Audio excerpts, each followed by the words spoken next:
Developing now in the East Bay, dozens of homes are still under evacuation order as hazardous materials crews deal with hundreds of boxes of chemicals found inside a neighborhood shed. And new this midday, we have learned that some of the chemicals found at a home in San Pablo are explosive in nature.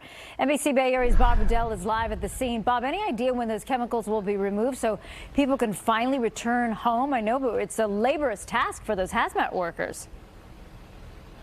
It is, and it's dangerous, too, and that's why it's taking so much time. They are in the process of removing them. Behind us here, you're looking down Stanton Avenue, the house in question, several doors down on the right. A few hours ago, we spoke with a captain with the Contra Costa County Fire Protection District, ConFire.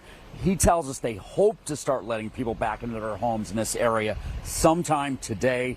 Don't know what time, though. A bomb squad is here, so is a hazardous materials team dealing with the hundreds of chemicals, again, found at a home on this block.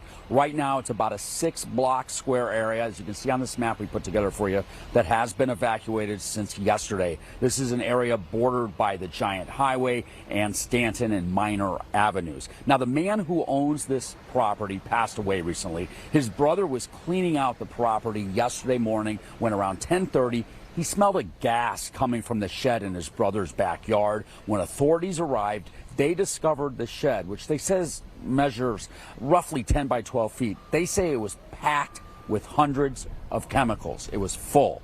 Some of these chemicals they've since determined are explosive in nature. Now, ConFire tells us there's no indication that these chemicals were being used to make bombs or drugs. ConFire says they have heard from neighbors, though, that the man might have been a professor or a chemist. The problem is many of these chemicals aren't labeled. They are stored improperly or they're in containers that have degraded over time. Therefore, hazmat and bomb squad have had to move slowly and methodically to test the chemicals to find out what they were dealing with and then figure out how to get them out of there, especially since it wouldn't take much to set off a chemical reaction with some of these substances. A lot of the materials have been identified as being light sensitive, motion sensitive, reactive to water. So they have to be careful, and they're going through that process. Each of those types of reactions require different type of action from the hazard material technicians.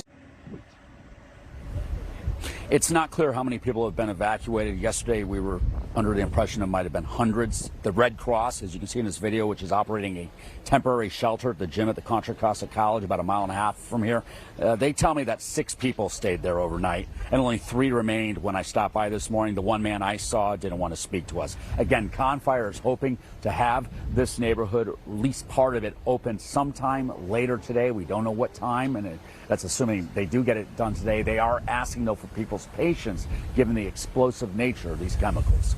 Reporting live here in San Pablo, Bob Redell, NBC Bay Area News.